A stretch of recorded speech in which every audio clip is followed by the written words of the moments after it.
Lord.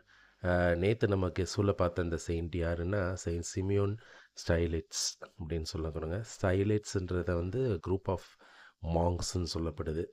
அதாவது இந்த இந்த சிமியோன் வந்து 1390ஆம் ஆண்டுல வந்து பிறந்தவர். இவர் 4ஆம் நூற்றாண்டுல பிறந்து வாழ்ந்தவர். இந்த புனிதர் வந்து அ ஒரு சிரியா நாட்டை சேர்ந்த ஒரு நபர். இவர் வந்து அ ரொம்ப இறைவன் மேல அதிக பக்தி உள்ளவர். இவர் வந்து துறவற வாழ்க்கை வாழ ஆரம்பிச்சு, ஹெர்மைட்டுன்னு சொல்லக்கூடிய அந்த தனிமை வாழ்க்கை, தன்னைத்தானே வெறுத்து, அவர் வந்து மக்கள் எல்லாம் சந்திக்கிறத விட்டு ரொம்ப தனிமையான வாழ்க்கை வாழ்ந்துட்டுருக்கிறாரு. அந்த மாரி நேரத்தில வந்து இவரோட அந்த தனிமை வாழ்க்கை இவர் வந்து அந்த மானஸ்ட்ரியில வாழ்ந்துட்டுருக்காரு. அவரோட அந்த மடத்தில. அங்க வந்து இவர் நெறைய புதுமைகள் செய்ய ஆரம்பிக்கிறாரு. இவரோட புதுமைகளை கேள்விப்பட்ட மக்கள் வந்து இவர பார்க்க ஆரம்பிச்சு, இவர தேடி வர ஆரம்பிக்கிறாங்க. இவர் அதுலேருந்து அந்த அந்த வந்து இவர ரொம்ப போற்றி புகழ்ந்து அந்த மாரிலாம் பண்றது வந்து இவருக்கு புடிக்கல. அதனால இவர் அவங்கள விட்டு வெறுத்து, இவர் வந்து தனியா இருக்கணும்னு நெனச்சு, என்ன பண்றாருன்னா, அந்த மடத்தில இருக்கிற ஒரு டவர். அது ஒரு 2 மீட்டர் 6 அடி உயரம் இருக்கிற அந்த டவர்ல கிட்டத்தட்ட அ சாரி 15 மீட்டர் வரைக்கும் உயரமா இருக்கக்கூடிய ஒரு டவர்ல வந்து இவர் வந்து போய் ஏறி அந்த டவர் மேல உச்சில இவர் வந்து அமர்ந்து உருக்கமா ஜெபம் பண்ணிட்டுருக்காரு.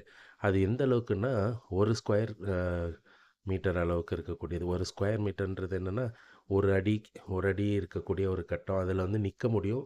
இல்லன்னா கஷ்டப்பட்டு உட்கார முடியும். இல்லன்னா அ தலை குனிஞ்சு வணங்கி நிக்க முடியும்.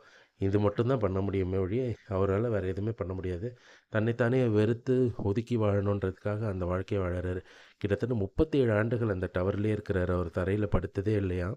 37 ஆண்டுகளும் அந்த உட்கார்ந்தே தூங்குறது, உட்கார்ந்தே எல்லாமே பண்றது, அந்த மாரி வாழ்ந்துட்டுருக்கார். நைட்ல கூட வந்து ரொம்ப அ ரொம்ப கஷ்டப்பட்டு விழாம ரொம்ப அவர பாதுகாக்கிற மாரி உட்காந்து தூங்குவாராம். அந்த மாரி இருந்தவரு. அவரோட அவரோட அ சீடர்கள்லாம் வந்து அவருக்கு உணவெல்லாம் படிக்கட்டில ஏறி போய் குடுப்பாங்க அப்படின்னு சொல்லப்படுது. இப்படி வாழ்ந்தவர் வந்து தன்னுடைய 69வது வயதில காலமாறாரு சிரியா நாட்ல.